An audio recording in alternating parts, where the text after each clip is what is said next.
The Eternal Dominion died like a wounded giant. Throughout its 20-kilometer hull, quantum armor systems collapsed in cascading failures that sent shockwaves through both metal and space itself. Emergency lights flickered and went dark as power systems overloaded. The ship that had been the symbol of Valdris' invincibility was tearing itself apart from within. Captain Tae Min stood over the body of Supreme Warlord Vexitara in the command chamber that was now filled with sparking displays and falling debris. Around him, the surviving members of his assault team prepared for what they all knew would be their final battle. "All teams report," he said into his communicator. "Gunwoo here. The central power core is in full cascade failure. This ship has maybe 10 minutes before it breaks apart completely." Bitna reporting. "The weapon systems are offline, but we're trapped in the control center. Valdris forces have us surrounded. Tae Young in engineering. The quantum fields are collapsing faster than calculated. The failure is spreading to the escort fleet." Through the command chamber's massive viewing screens, they could see the impossible happening.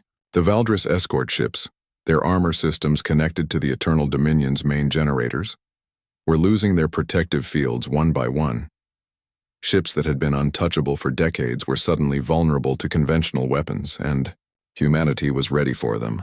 Admiral Dong-hyun's voice crackled over the long-range communicator from Haven Base. "All human forces, this is Admiral Dong-hyun. The enemy's armor has failed. Repeat, Valdris quantum armor is offline. All ships, all resistance cells, all free humans, attack now." The response was immediate and overwhelming. From hidden bases throughout the galaxy, human ships that had been hiding for 15 years emerged to strike at suddenly vulnerable Valdris forces. Mining ships with improvised weapons, converted civilian craft with military equipment, even individual fighters in modified shuttles joined the assault. Captain Sora led the reformed Earth Defense Fleet in a charge that would have been suicide just hours earlier. Her squadron of 12 ships faced a Valdris battlecruiser that could have destroyed them all with a single shot. But without quantum armor, the massive alien warship was just another target. "For everyone who couldn't fight back," transmitted pilot Jun Seo as his fighter dove toward the battlecruiser's bridge. "For everyone who died as slaves, for everyone who never got to see their children grow up, humanity stands." His ship struck the battlecruiser's command section at full speed. The explosion that followed lit up the entire battle zone, and when it faded, the alien warship was nothing but debris and radiation. Across the galaxy, similar scenes played out, as human forces struck at Valdris positions that had seemed untouchable for decades. The psychological impact was as devastating as the physical destruction. Valdris warriors who had never known defeat found themselves facing enemies who could actually hurt them. On the industrial world of Kepler 442b, Major Insu watched Valdris troops surrender for the first time in recorded history. Without their armor's protection, faced with humans who were no longer helpless, many alien soldiers simply gave up. "They're not gods," he reported to General Chan Wu. "Without the armor, they're just another species that can bleed and die like anyone else." But the war was far from over. Valdris commanders throughout the galaxy reacted to the loss of their armor advantage with desperate fury. On worlds where they still held orbital superiority, they began implementing scorched earth tactics, destroying everything rather than lose it to human rebels. The mining colony on Titan 7 was glassed from orbit in the first hour after the Eternal Dominion's fall. 200,000 humans died in nuclear fire as Valdris ships bombarded the planet's surface until nothing remained but radioactive craters. "They're destroying everything," reported Dr. So Young from her analysis center on Haven Base. "Industrial facilities, population centers, even their own military bases. If they can't control territory, they're making sure no one else can use it." "How long before they adapt to our resonance weapons?"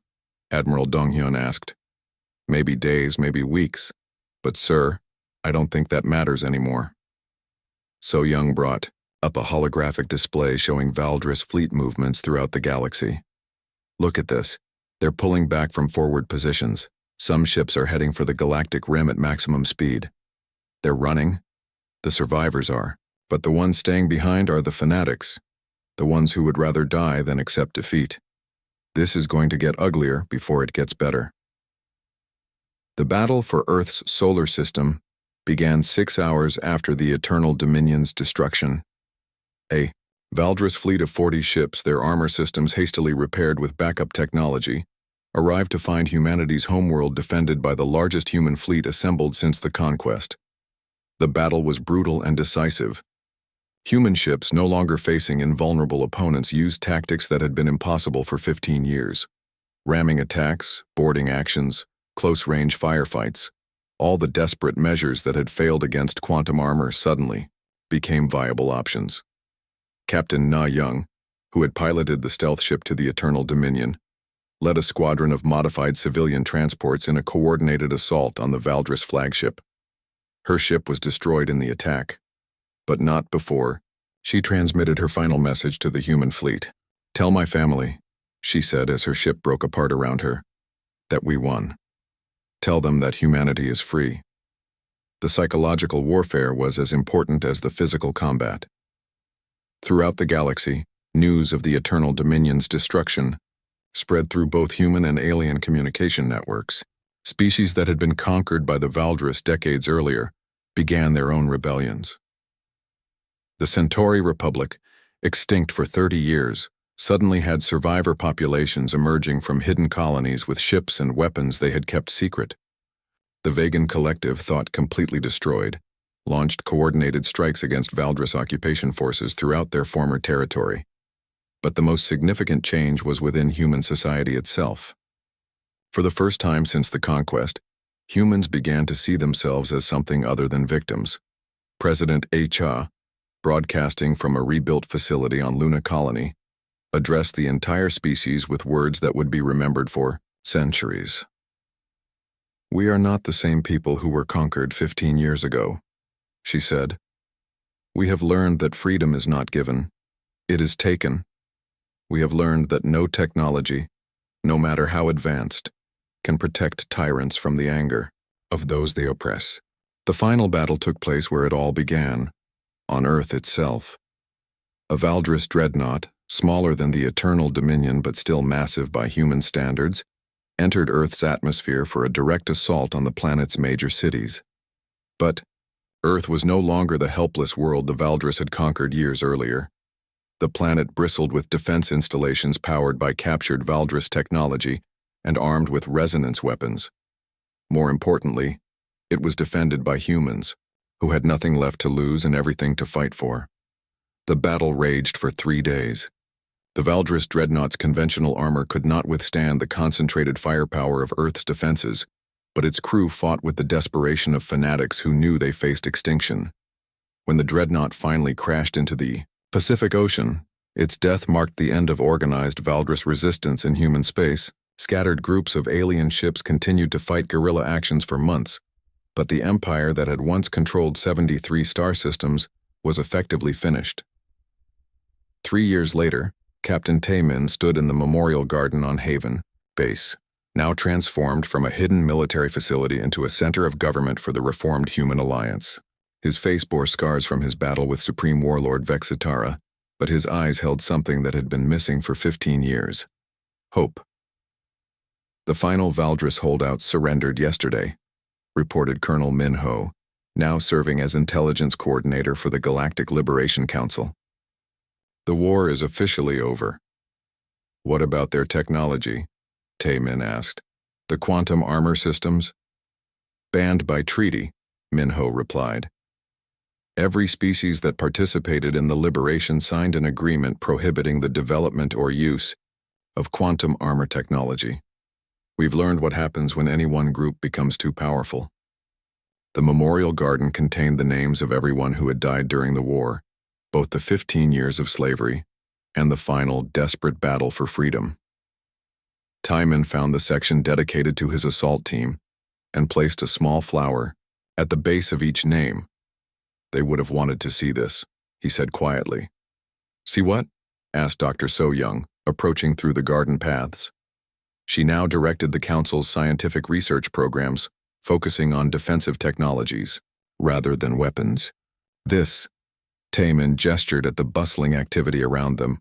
"Humans and aliens worked together on projects that would have been impossible during the war. Former enemies shared technology and knowledge, bound together by the common experience of liberation. The galaxy is still healing, So Young observed. But we're learning. Humans, Centauri, vegans, even some of the former Valdris colonies are working together now. What's our next major project? Exploration. Now that we're not fighting for survival, we can start looking outward again. There are entire regions of the galaxy that remain unexplored. Taemin nodded, but his attention was drawn to a Gru. The Eternal Dominion hung in space like a metal planet, its 20-kilometer hull bristling with weapons that could destroy worlds. Captain Na Young guided their stealth ship through the debris field surrounding the massive dreadnought, using the wreckage of conquered civilizations as cover. 57 escort ships, counted Commando Ji-hoon from his position at the sensor station. Plus automated defense platforms scattered throughout the area. They're not taking any chances. Can we get through? Asked Captain Taemin, studying the tactical display that showed the seemingly impossible defensive grid surrounding their target. Maybe, Na Young replied, adjusting their course to slip between two patrol routes. But we'll need perfect timing and a lot of luck. The plan was audacious to the point of insanity. Their small stealth ship would approach the Eternal Dominion, disguised as a piece of space debris. Once they were close enough, a boarding party would use emergency airlocks to enter the dreadnought's hull. From there, they would have to fight their way to specific locations throughout the ship and plant resonance overload devices, all while the most elite Valdris warriors in the galaxy hunted them through the corridors. Signal from Haven Base, announced Communications Officer Young Ho. General Chan Wu is beginning the diversionary attacks. On the long-range sensors, they could see explosions blooming across a dozen star systems as human resistance forces struck at Valdris positions simultaneously. The scale of the coordinated assault was unprecedented. Every weapon, every ship, every fighter that humanity could muster was attacking at once. It's working, Ji-hoon reported. 3 escort ships are breaking away to respond to the attacks on the outer colonies. But even with the distraction, their approach to the Eternal Dominion was terrifying. The dreadnought's sensors swept space continuously looking for any sign of intruders. If they were detected, the ship's defensive weapons could vaporize them in seconds. There, Na Young said softly, pointing to a section of the dreadnought's hull that looked identical to every other section. Emergency Airlock 77 Beta. According to the schematic Su Bin brought back, it should be lightly defended. Weapons Specialist Gun Wu checked his resonance rifle one final time. The weapon was a work of art, its targeting computer capable of calculating quantum phase patterns faster than human thought. But they would only get one chance to find out if their technology was good enough. Remember the mission priorities, Taemin said to the assault team as they prepared for boarding.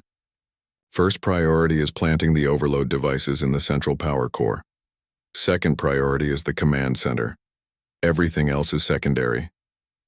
Medic Su Jin finished distributing emergency medical supplies to each team member.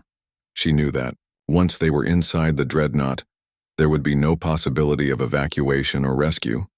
30 seconds to boarding, Na Young announced. Through the ship's viewports they could see the Eternal Dominion's hull growing larger until it filled their entire field of view.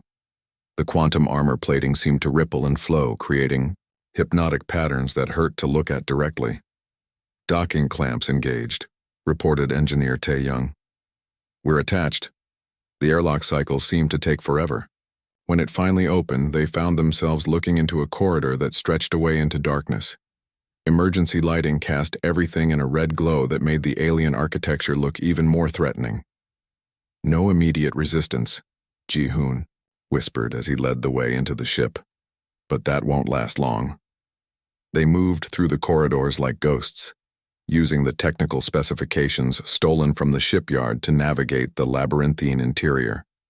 The Eternal Dominion was so large that it contained entire cities within its hull, residential areas for the crew, manufacturing centers, even parks and recreational facilities. But what struck them most was the evidence of the Valdris Empire's cruelty. Trophy rooms lined their route, filled with artifacts from conquered civilizations. Taemin paused at one display case containing what looked like human art from before the conquest. Children's drawings, Sujin realized, looking at the crude but hopeful pictures of Earth's blue sky. They're keeping children's drawings as war trophies. Focus on the mission, Taemin said harshly, though his own anger was evident. We can process the horror later. They reached the first target location without encountering any Valdris crew members. Gunwoo carefully placed one of the resonance overload devices in a maintenance shaft that connected to the ship's primary power distribution system. Device 1 placed and armed, he reported into his communicator. Synchronization confirmed. But as they moved toward the second location, alarms began blaring throughout the ship. Red lights flashed, and Valdris voices barked orders through the communication system. They know we're here, Young-ho said, translating the alien commands. Security teams are being dispatched to all critical areas. How much time do we have? Taemin asked. Maybe 10 minutes before they reach our current position, Ji-hoon estimated. But they're sealing off the areas we need to reach. The team split into smaller groups to cover more ground. Sergeant Bitna led one group toward the weapon control centers, while engineer Tae-young took another group to the shield generators. Taemin's group headed for the most dangerous target, the central command chamber where Supreme Warlord Vextara directed the extermination of humanity. They had to fight their way through increasingly heavy resistance. The first Valdris warriors they encountered fell quickly to the resonance weapons, their quantum armor flickering and failing under the precisely timed energy pulses. It's working, Sujin exclaimed as another warrior's armor collapsed completely. But the Valdris adapted quickly. The next group they faced was wearing different armor, older designs that operated on different quantum frequencies. The resonance weapons aren't affecting them, Gunwoo reported as energy beams seared the air around them. They've switched to backup equipment. Then we fight them the old way, Taemin said grimly, drawing a conventional weapon. The battle that followed was brutal and desperate. Without their technological advantage, humans had to rely on tactics, teamwork, and sheer determination. They took heavy casualties, but they kept advancing toward their objectives. Device 3 planted, reported Bitna from the Weapon Control Center. But I've lost 2 people. These warriors are incredibly skilled. Device 4 in position, added Tae-young. The shield generators are offline, but the entire area is swarming with security forces. Taemin's group reached the central command chamber to find it heavily fortified. Dozens of Valdris warriors in elaborate armor stood guard outside massive doors that looked like they could withstand a nuclear explosion. We'll never fight through all of them, Ji-hoon said. We don't have to fight all of them, Taemin replied. We just have to get inside. He activated the most powerful resonance device they carried, a prototype that Dr. So-young had designed specifically for command-level armor. The device sent out a pulse that made every piece of Valdris equipment in the area flicker and spark. For just a few seconds, the guard's armor failed completely. It was enough. Taemin and his team rushed through the chaos, fighting their way past stunned warriors whose protective systems were struggling to reboot. They reached the command chamber doors just as the quantum field stabilized. Inside, they found a throne room that resembled something from ancient mythology. The chamber was vast, filled with holographic displays showing Valdris forces throughout the galaxy. And at the center, sitting on a throne made from the bones of extinct creatures, was Supreme Warlord Vextara himself. The alien leader was enormous, even by Valdris standards. His armor was more elaborate than anything they had seen, covered in trophies from 100 conquered worlds. When he spoke, his voice carried the weight of absolute authority. So, he said in perfect human language, the slaves have learned a new trick. The slaves have learned to fight back, Taemin replied, raising his resonance weapon. Fight back? Vextara laughed, a sound like grinding metal. You think your little weapons change anything? I have conquered 73 star systems. I have watched entire species go extinct. You are just another failed rebellion. Maybe, Taemin admitted. But we're the first rebellion that could hurt you. He fired the resonance weapon at point-blank range. For a moment, Vextara's armor flickered, revealing the alien flesh beneath. But then it stabilized, stronger than before. Impressive, Vextara said. But my armor is not like the others. It adapts. It learns. and now it knows how to resist your frequency weapons. The battle that followed tested every skill Taimin had learned in 15 years of resistance fighting. Vextara was not just protected by superior technology. He was also a warrior of incredible skill and experience.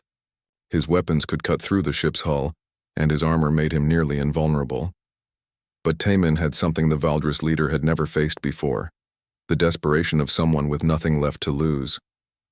As they fought, reports came in from other parts of the ship. "Device 5 planted," reported Gunwu. "Central power core is rigged to overload." "All teams report device placement complete," Young Ho announced. "Synchronization confirmed. We're ready for final activation." "Do it too." The news spread across the galaxy faster than Valdris battleships. Humanity had found a way to hurt the invincible warriors. On mining stations, prison colonies, and slave worlds, people who had given up hope began to whisper about the impossible. General Chanwu stood before a holographic display showing 17 different battle zones across human space. Each blue dot represented a group of humans fighting with the new resonance weapons. Each red dot was a Valdris stronghold that had been considered untouchable just days ago. "Operation Shatterpoint is exceeding all expectations," reported Major Insu from the fortress world of Kepler 186F. His voice carried across space through a secure communication channel. "We've taken the orbital defense platforms. Valdris casualties are heavy." "How many resonance weapons do you have left?" Chanwu asked. 6 functional units, 2 damaged beyond repair." Insu paused as explosions echoed in the background. "Sir, you need to understand what's happening here. These Valdris warriors have never been hurt before.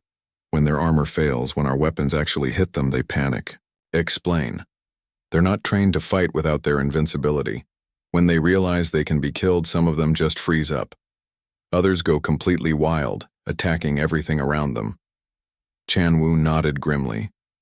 The psychological impact of the resonance weapons was proving as important as their physical effectiveness. For 15 years, Valdris warriors had walked through battles like gods. Now, they were learning what it felt like to be mortal. "Sir," another voice interrupted. Lieutenant Unji was calling from the communication center at Haven Base. "Priority message from Dr. So Young's team." So Young's face appeared on a secondary display. She looked exhausted, but excited. "General, I've made a breakthrough with the resonance frequency calculations. We can modify the weapons to target different classes of Valdris armor." "Different classes?" "Their basic infantry armor operates on one quantum frequency. Command-level armor uses another, and the ship-based systems use a third frequency entirely." So Young held up a modified resonance weapon. "This version can cycle through all 3 frequencies automatically. How long to modify our existing weapons? Technician Kyung-mi has set up production facilities in 4 hidden locations. We can have upgraded weapons distributed within 72 hours. But even as they spoke, the tactical display showed new red icons appearing across the galaxy. Valdris reinforcement fleets were arriving from the outer systems, bringing fresh troops and equipment to deal with the human uprising. "They're adapting," Chanwu observed. "Look at these deployment patterns. They're avoiding direct confrontation with our resonance-armed units." "Smart," admitted Insu from Kepler 186F. "They're using orbital bombardment instead of ground assault, staying out of our weapons' range while they glass our positions from space." The worst news came from Colonel Wu Jin on the mining world of Titan 7. His voice was barely audible through static and interference. "General, massive Valdris fleet, Supreme Warlord Vextara himself. They're not trying to recapture the world, they're sterilizing it from orbit." The communication cut off in a burst of static. When it cleared, the blue dot representing Titan 7 had disappeared from the tactical display. 200,000 people, whispered Sergeant Bora, who had been coordinating supply drops to rebel forces. Her sniper rifle lay across her knees, modified with one of the new resonance targeting systems. "They just killed 200,000 people to make a point. They're accelerating the Great Harvest," Chanwu realized. "Every world where we fight back gets completely destroyed." Dr. So Young's image flickered on the communication screen. General, there's something else. I've been analyzing the Valdris communication intercepts that intelligence gathered. Supreme Warlord Vextara has issued new orders to all fleet commanders. What kind of orders? Complete extermination protocols for any world showing organized resistance. But sir, here's the important part. They're pulling ships away from their other operations to deal with us. Chan Wu studied the tactical display with new understanding. They're scared. Terrified, So Young agreed. For the first time in their history, an enemy has found a way to defeat their primary advantage. They're throwing everything they have at us to crush the rebellion before it can spread further, which gives us an opportunity, Chan Wu mused. If they're concentrating their forces on suppressing the uprisings, the Eternal Dominion will be more vulnerable, finished Admiral Dong Hyun's voice as he joined the communication conference. That's exactly what I was thinking. The holographic display shifted to show the massive dreadnought at the edge of human space. It was surrounded by a protective fleet, but the number of ships was smaller than intelligence estimates had predicted. They've pulled 2/3 of the escort fleet away to deal with the rebellions, Dong Hyun continued. We may not get a better chance. How many resonance weapons can we spare for the assault team? Chan Wu asked. 12 units plus the prototype overload devices that So Young's team has been working on, replied Engineer Yu Jin from her workshop. But General, there's something you need to know about those overload devices. What is it? They're not weapons in the traditional sense. They're designed to create cascading quantum failures in the ship's armor systems, but to work, they need to be placed in specific locations throughout the dreadnought. How specific? Exact positions, down to the meter, and they all need to activate simultaneously. If even one device fails or is placed incorrectly, the whole plan fails. Chan Wu felt the weight of impossible decisions pressing down on him. The diversionary attacks were saving some people while getting others killed faster. The assault on the Eternal Dominion might end the war, but it would require sacrificing the lives of everyone involved. Sir, Major Insu's voice crackled across the communication channel. Whatever you're planning, do it soon. I'm seeing massive troop buildups on every world we've liberated. The Valdris are preparing for something big. How big? Dong Hyun asked.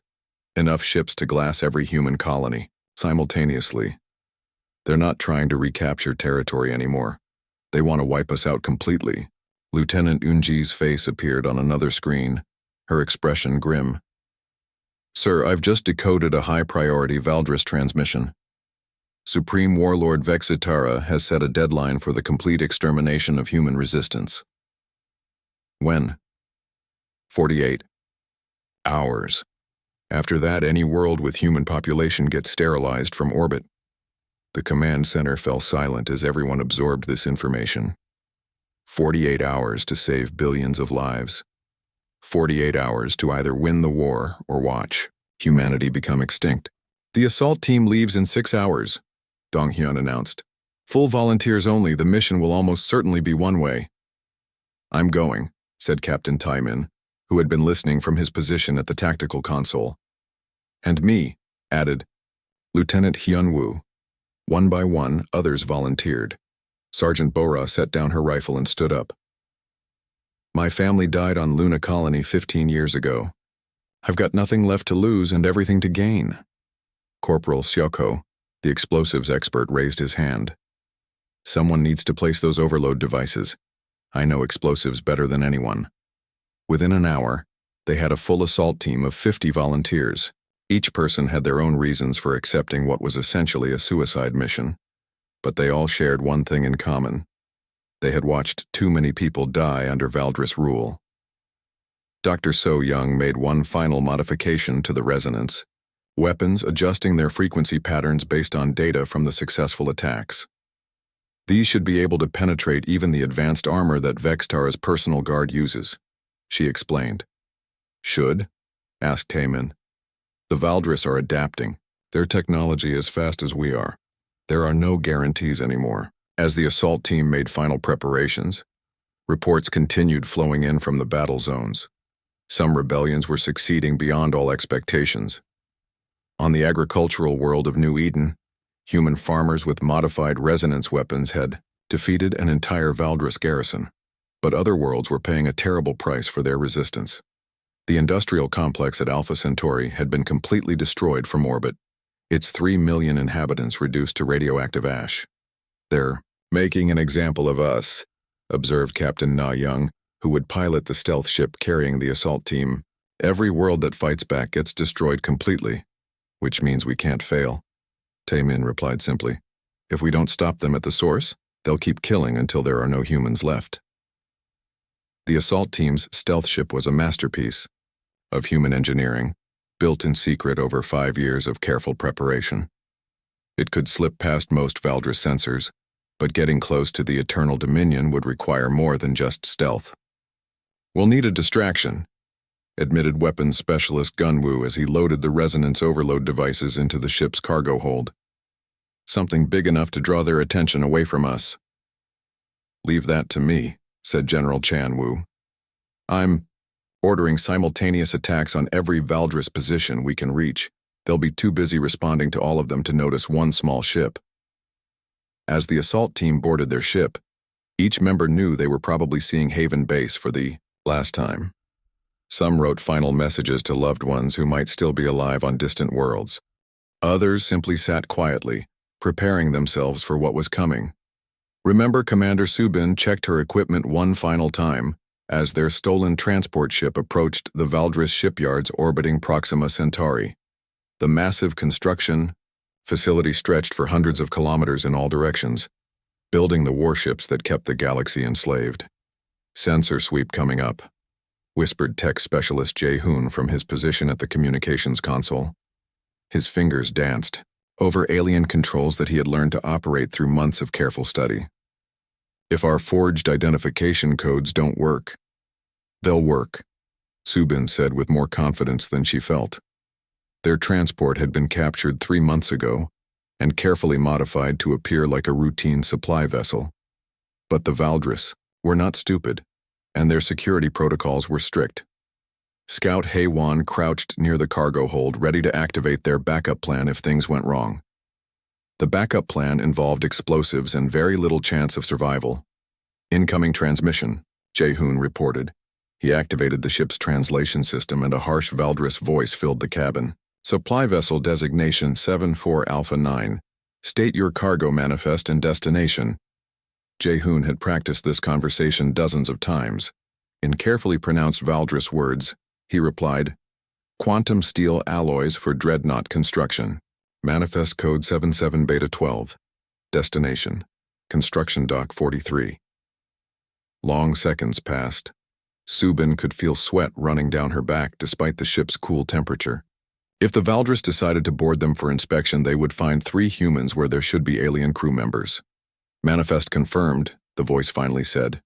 "Proceed to docking port 17. Upload cargo transfer codes upon arrival." Subin let out a breath she didn't know she was holding. "Phase 1 complete," she whispered. The shipyard was even more massive up close.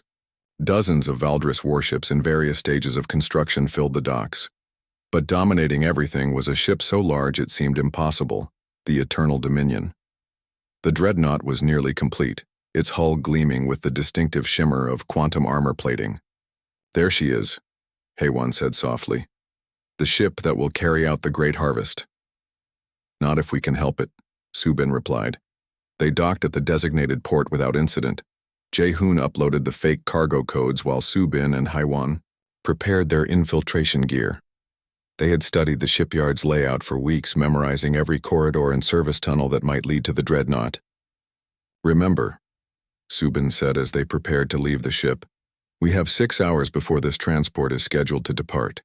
If we're not back by then, someone will notice." They moved through the shipyard disguised as maintenance workers. Their stolen uniforms were perfect copies, and their forged identification cards had passed every test they could devise. But they were still 3 humans walking through a facility filled with aliens who considered them property. The first challenge came at a security checkpoint leading to the dreadnought's construction area. A Valdris guard scanned Jae-hoon's identification card and frowned at the display. "Work orders," the guard demanded in broken human language. Jae-hoon handed over another forged document. Quantum resonance calibration. Doc 43 maintenance. The guard studied the document for what felt like an eternity.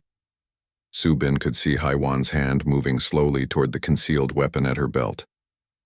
Proceed, the guard finally said, returning the documents. Inside the Dreadnought's construction area, they got their first close look at Valdris technology. The ship's hull was being fitted with armor plates that seemed to bend space around them. Workers in environmental suits used tools that defied human understanding of physics. The technical specifications should be in the main engineering section, Jae-hoon said quietly. But we'll need to access their computer systems. They made their way deeper into the construction area, following service corridors that ran alongside the Dreadnought's hull. The ship was so large that walking from one end to the other would take hours. Haiwan found what they were looking for first: a computer terminal connected to the shipyard's main database. This should have everything we need, she said, connecting. A data storage device to the alien system. How long? Subin asked, keeping watch. 10 minutes to download the complete technical specifications, another 5 for the patrol schedules and defense protocols. As the data transferred, Subin studied the Dreadnought's construction through a nearby viewing port. She could see the central command section where Supreme Warlord Vexitara would direct the extermination of 4 billion humans. Subin, Haiwan said urgently. Look at this. The computer display showed detailed schematics of the ship's interior, but what caught their attention was a section labeled in Valdris text that Jae-hoon translated as trophy storage. They keep souvenirs from their conquests, he explained. Artifacts from every species they've defeated. Including humans? Subin asked. Probably. But look at the size of this section. It's enormous. As they studied the schematics, a horrifying picture emerged. The Valdris didn't just conquer other species. They collected pieces of their cultures like hunting trophies. The trophy storage section was filled with items from dozens of extinct civilizations. Download complete, Haiwan announced. But as they prepared to leave, alarms began sounding throughout the shipyard. Red lights flashed and Valdris voices barked orders over the communication system. Security breach in Section 12. Jae-hoon. Translated. All workers report for identification verification. That's not good, Subin muttered. Someone must have detected our presence. They needed to get back to their transport before the security sweep reached them. But the corridors were now filled with Valdris guards checking everyone's identification. This way, Haiwan said, pointing to a maintenance shaft. I studied the schematics. This should take us directly to the docking area. They crawled through the narrow shaft as the sounds of the security sweep echoed around them. The shaft was barely large enough for human bodies, which was probably why the Valdris hadn't thought to guard it. Halfway through, they heard something that made them freeze. Voices directly below them. Through a ventilation grate, they could see a group of Valdris officers examining their transport ship. Cargo manifest shows quantum steel alloys, one officer was saying. But the molecular scans indicate standard construction materials. Decoy cargo, another replied. Someone is infiltrating the facility. Subin looked at her teammates and made a decision. She carefully removed a small device from her equipment pack, one of Yujin's prototype resonance weapons, modified, to create a localized disruption rather than penetrate armor. What are you doing? Jae-hoon whispered. Creating a distraction, she replied. She activated the device and dropped it through the ventilation grate. It landed among the Valdris officers and immediately began generating quantum interference. The officers' armor started flickering as their personal shields struggled to compensate. Weapon malfunction, one officer shouted. Clear the area. The Valdris fled the docking area, leaving their transport unguarded. Subin and her team dropped through the grate and ran for their ship. That was brilliant, Haiwan said as they reached the transport. But they'll figure out what happened pretty quickly. Then we'd better leave now, Subin replied. Jae-hoon powered up the ship's engines, while Subin transmitted their departure request to the shipyard control center. For a few precious seconds, the confusion caused by the resonance weapon gave them the cover they needed. Departure approved, came the reply. Safe travels. As they pulled away from the shipyard, Subin allowed herself to relax slightly. They had the technical specifications for the Eternal Dominion. More importantly, they had confirmed that the resonance weapons could affect Valdris technology. "Did you see their armor flicker?" Haywan asked excitedly. "It actually worked." "For a few seconds," Subin cautioned. "But that's more than anyone has managed in 15 years. They were halfway back to the rendezvous point when Jae-hoon received an encrypted message from Haven Base. After decoding it, his face went pale. "What is it?" Subin demanded. "Captain Woojin's diversionary attacks have begun," he said. 6. Colony worlds are in open rebellion, but the Valdris response is, extreme. The message included video footage from one of the rebellious colonies.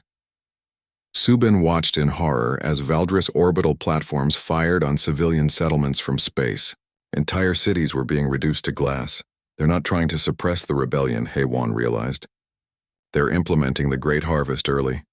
"How many dead?" Subin asked quietly. "Initial estimates suggest 50 million in the first wave of bombardments," Jae-hoon replied. "And they're just getting started."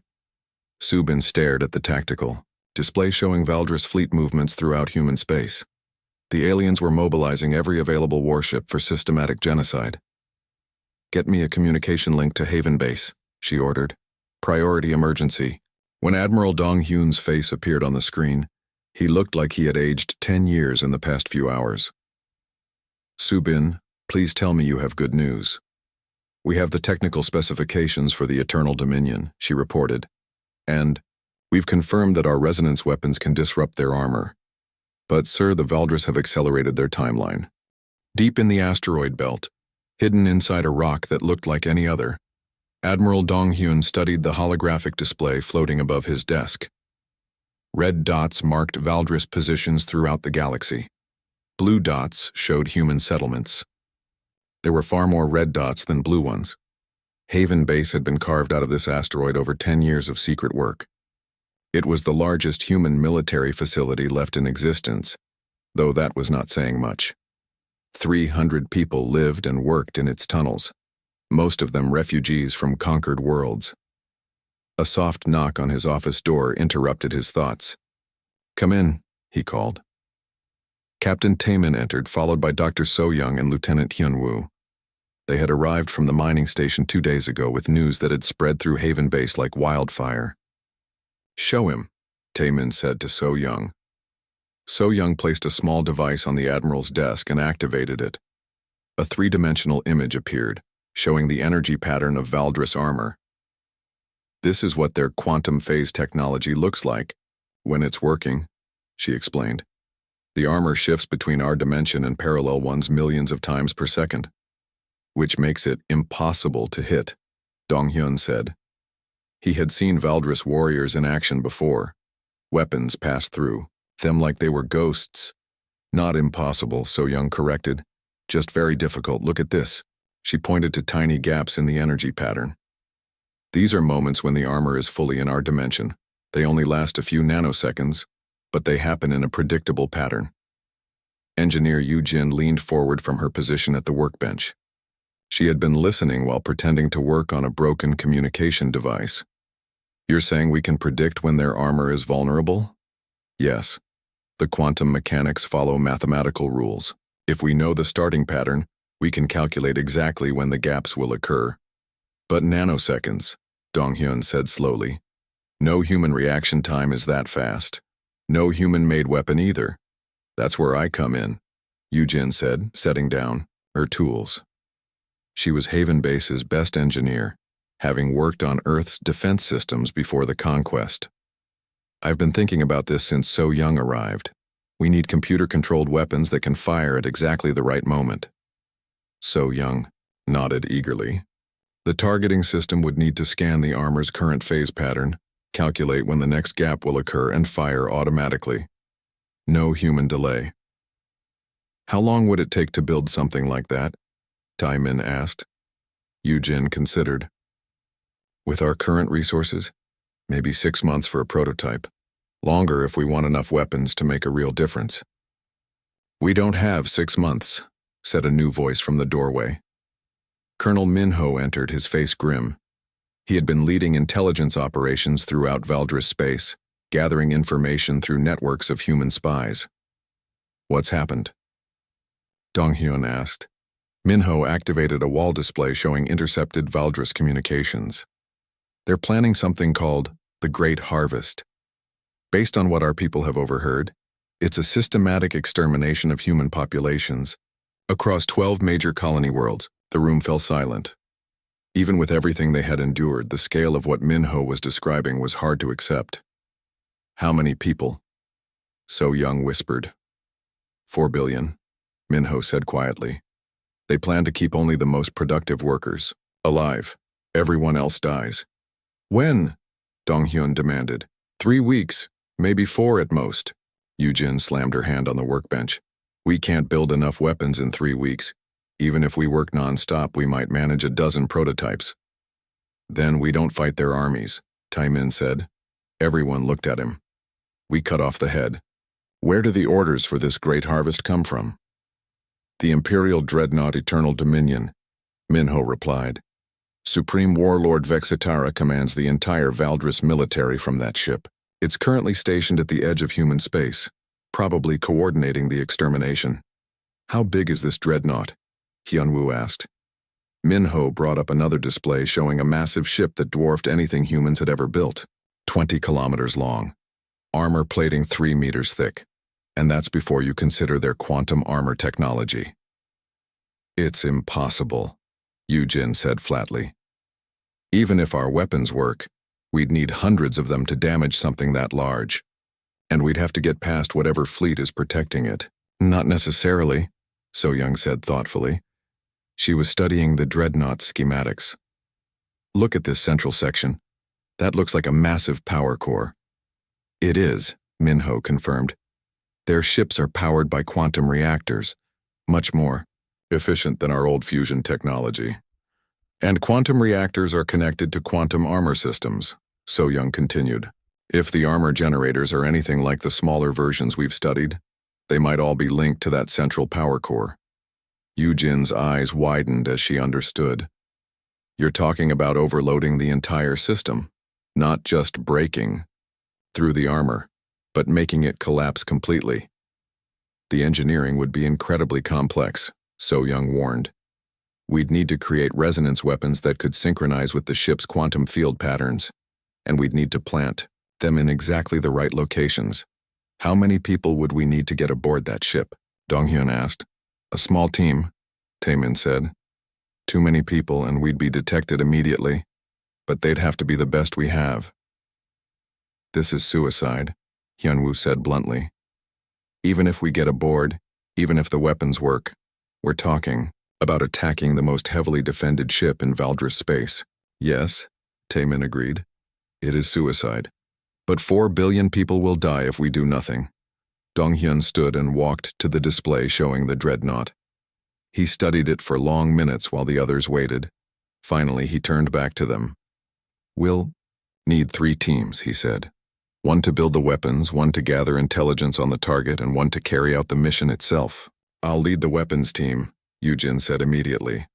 And I'll handle the intelligence, Minho added.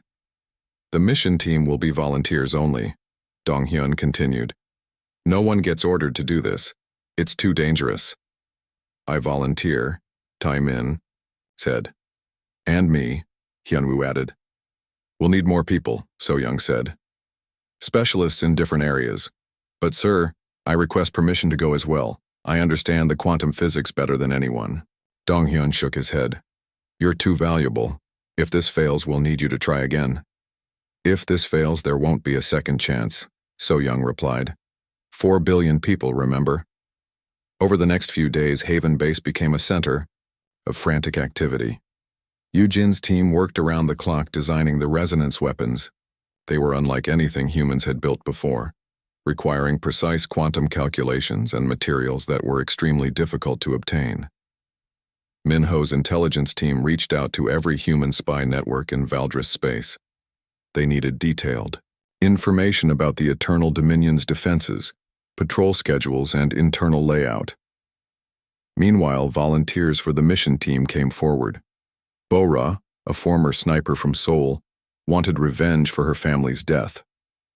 Woo-jin had lost his entire unit fighting Valdris ground troops. Each volunteer had their own reasons, but they all shared one thing. They had nothing left to lose. The first weapon prototype was ready after 10 days of continuous work. They tested it on a piece of Valdris armor that Minho's people had recovered from a battle site. The weapon looked like a large rifle, but instead of bullets, it fired carefully timed energy pulses. Beginning test sequence, Woo-jin announced. The armor sample sat on a stand 50 meters away, its surface shimmering with the characteristic glow of active quantum shielding. Woo-jin's assistants activated the targeting computer and aimed the weapon. Scanning phase patterns, the computer announced in a mechanical voice. Pattern locked, calculating optimal firing solution. Everyone held their breath. 15 years of slavery, 4 billion lives, and the future of humanity might depend on what happened in the next few seconds. Firing, the computer said. The weapon, discharged with a sound like thunder. The energy pulse crossed the distance to the armor sample in an instant. For a moment, nothing happened. Then the armor's glow flickered and went dark. The quantum field collapsed completely. It works, So Young breathed. But their celebration was cut short by an alarm klaxon echoing through the base. Minho's voice came over the speakers.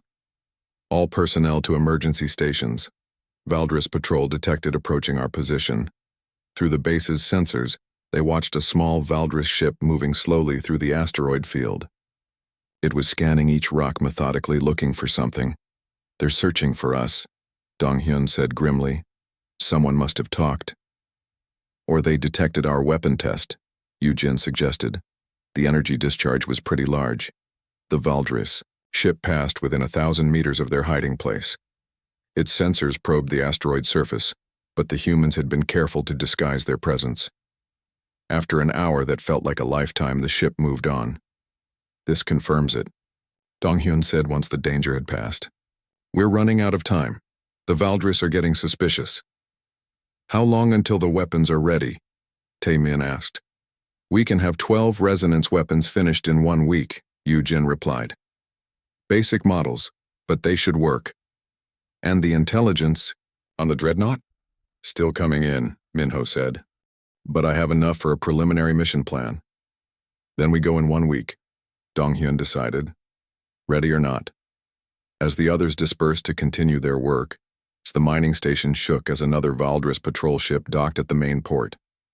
"Captain." Tae-min watched from the observation deck as the alien warriors stepped out of their vessel. Their bodies were covered in shimmering armor that seemed to bend light around it. The armor made them look like walking gods, untouchable and perfect. Tae-min had seen this armor work before. Energy weapons passed right through it like shooting at air. Bullets bounced off without leaving a scratch. Even explosions just washed over the warriors like gentle wind. The Valdris had conquered 73 star systems with this technology, and humanity was just another prize in their collection. "Another tribute collection," said Lieutenant Hyun-woo, standing beside Tae-min. His voice was bitter. Hyun-woo had been on Luna Colony when it fell 15 years ago. He watched his friends die trying to fight warriors who could not be hurt. "How many this time?" Tae-min asked. 50 families. They want the strong ones for the asteroid mines again." Hyun-woo clenched his fists. "The mortality rate there is 90%. They know it. They don't care." Tae-min said nothing. There was nothing to say. The Valdris treated humans like tools to be used and thrown away. Their warriors walked through, human settlements taking whoever they wanted. No one could stop them. No one could even slow them down. The station's speakers crackled to life. A cold mechanical voice spoke in the Valdris language, then switched to broken human words. "All work units report to Docking Bay 7. Tribute selection begins now. Resistance will result in immediate termination of entire family units." Tae-min watched families gather in the main corridor below. Parents held their children close, knowing some of them would not return. The elderly tried to volunteer themselves, but the Valdris only wanted the young and strong. They had no use for anyone who could not work in the deadly mines. 3 Valdris warriors entered the corridor. Their armor caught the station's lights and threw them back in rainbow patterns. They moved with confidence, knowing that nothing could touch them. The tallest warrior pointed at people in the crowd. Those chosen stepped forward with heads down, accepting their fate. "I can't watch this anymore," Hyunwoo said, turning away from the window. But Taemin kept watching. He made himself see every face, remember every family torn apart. Someone had to remember. Someone had to carry the weight of what they could not prevent. Dr. So Young found them an hour later. She was young but had aged quickly under Valdris' rule. Her hands always shook now when she worked, a result of the experiments the aliens had forced her to do on her own people. "The patrol ship left," she said quietly. "They took 47 people this time, mostly from the engineering families." "Annie, word from the other stations?" Taemin asked. "Same story everywhere. The Valdris are increasing their quotas. They need more workers for something big." So Young looked around nervously, then leaned closer. "But I found something. Something important." She pulled out a small device that looked like a scanner. "I managed to get some readings from their armor while they were here. The energy patterns are not random. There are small gaps, tiny moments where the field fluctuates." "Gaps?" Hyunwoo turned back to them, interested despite himself. "Very small ones. Maybe a few nanoseconds at most. But they exist." So Young's eyes had a light in them that Taemin had not seen in years. "The quantum phase technology is not perfect. Nothing is perfect." "Even if that's true," Hyunwoo said, "nanoseconds are not enough time for us to do anything. We don't have weapons that fast." "Not yet," So Young agreed. "But if we can predict when the gaps happen, maybe we can build something that can hit them at exactly the right moment." Taemin felt something he had almost forgotten. Hope. It was dangerous to hope under Valdris' rule, but he could not help it. "What do you need?" "Time, equipment, and more samples of their technology." So Young looked at both men seriously. "This is just a theory. It might not work. But it's the first real chance we've had in 15 years. They were interrupted by commotion in the corridor. People were running and shouting. Taemin looked out the window and saw smoke rising from the lower levels of the station. "What's happening?" he called to a man running past. "Mining accident in Sector 12, the man shouted back. "Cave in. People are trapped." The three of them ran toward the emergency stairs. As they descended, the smell of smoke and dust grew stronger. Emergency lights flashed red along the walls, casting everything in an angry glow. In Sector 12, they found chaos. A section of the mining tunnel had collapsed, trapping a dozen workers behind tons of rock and metal. The station's rescue equipment was old and broken. Under normal circumstances, they would call for help from the orbital platforms, but these were not normal circumstances. The Valdris did not allow humans to have good rescue equipment. They said humans were too careless and did not deserve better tools. If workers died in accidents, there were always more workers to replace them. "We need to dig through from the side," Taemin said, studying the collapse. "It will take hours, but it's the only way." "We don't have hours," said Mi Young, the sector supervisor. She was crying. "My husband is in there. The air won't last long."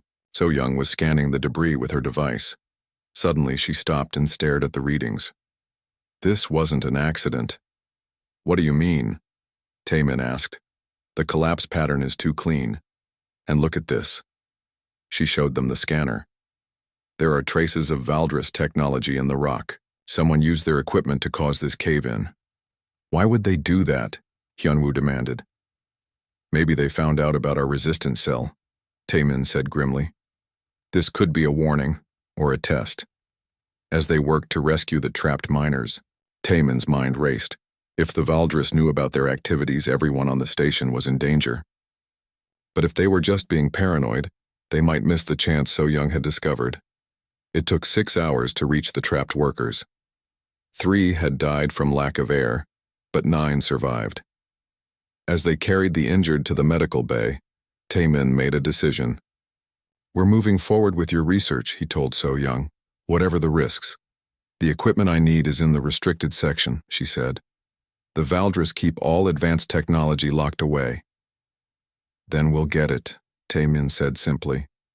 That's breaking their most serious law, Hyunwoo warned. If they catch us, they'll execute everyone on this station. They're killing us slowly anyway, Taemin replied. At least this way we die fighting. That night, while the station slept, the three of them made their way to the restricted section. So Young's scanner helped them avoid the Valdris sensors, but they all knew this was incredibly dangerous. The restricted section contained wonders that humanity had lost when the Valdris conquered Earth. Computers that could think faster than human minds. Weapons that could cut through any material. Medical equipment that could heal almost any injury. All of it was locked away, forbidden to the slaves. So Young went straight to a quantum analysis station and began connecting her scanner to it. This will take a few minutes, she whispered. While they waited, Taemin looked at the forbidden technologies around them. 15 years ago, humans had been reaching for the stars with tools like these. Now they were reduced to digging in asteroid mines with primitive equipment. Got it, So Young said suddenly. The quantum field pattern. It's more complex than I thought, but there's definitely a pattern. Can we build a weapon that can use it? Hyunwoo asked. Maybe, but we'll need help. More people, better equipment, and a lot of luck. As they prepared to leave, alarms began blaring throughout the station. Red lights flashed and Valdris voices barked orders over the speakers. They know we're here, Taemin said. They ran through the corridors as heavy footsteps echoed behind them. The sound of Valdris warriors moving at full speed was terrifying. Each step seemed to shake the station. They reached the service tunnels. Just as the first warrior rounded the corner, Taemin saw the alien's armor shimmer as it prepared to fire. He pushed So Young and Hyunwoo into the tunnel and followed just as energy beams seared the air where they had been standing. In the darkness of the service tunnel, they crawled toward the outer sections of the station. Behind them, they could hear the warriors searching, but the tunnels were too small for their bulky armor. Did you get enough data? Taemin asked as they crawled. Yes, So Young panted. Enough to start working on a solution. Then it was worth it, Taemin said. For the first time in 15 years, humanity had found a crack in their captor's armor. It was tiny, almost invisible, but it was real. And sometimes, Taemin thought, that was all you needed to bring down a giant.